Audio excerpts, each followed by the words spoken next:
First, go to pixabay.com or another royalty-free site for videos.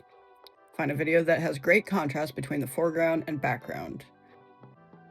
This gazelle antelope video will do wonderfully, since silhouettes do the best for me in rotoscopes, as the contrast between them and the background makes it easier to trace.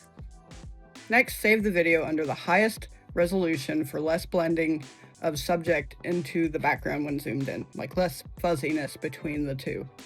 You'll want to put it into a video editing software to shorten the length. My recommendation is, if you're wanting to try this, to start with a couple of seconds. You don't want to do like a 10-second video if this is your first time doing this.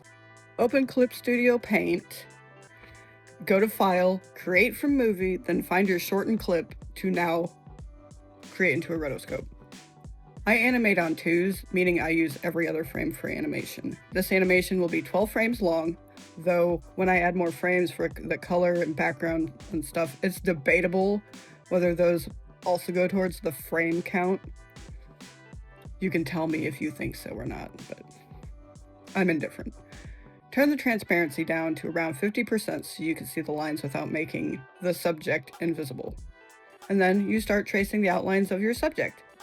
If there is ground, I place a line across, though if it moves in your actual video, you'll have to do it over and over to match the movement, like on their own frames or on the outline frames.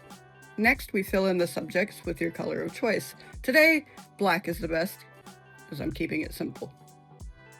Then I do gradients 1 and 2. I choose 2 gradients for the background.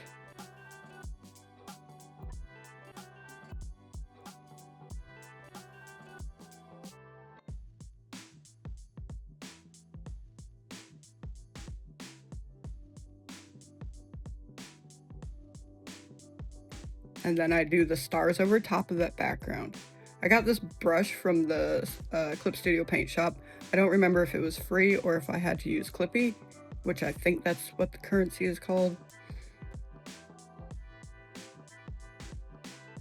Then I go to the top gradient and take the soft eraser to outline the stars and remove the insides, with all of them to create a cute animation with the animals.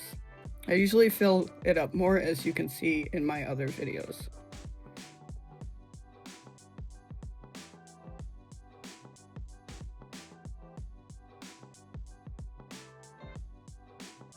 Now the glow outline. I also got this brush from the Clip Studio Paint store. Behind the subjects and over the layer of stars, I trace the animals again and place a Gaussian blur on each layer for a nice aura effect. Then my frame, which matches the glow outline colors, which I screw up, I draw the initial 6 colors and then I copy paste the rest. And then you export the movie.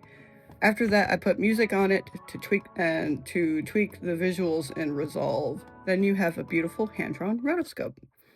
Thank you for watching. Subscribe so you don't miss my how to rotoscope on iPad video. Okay, bye.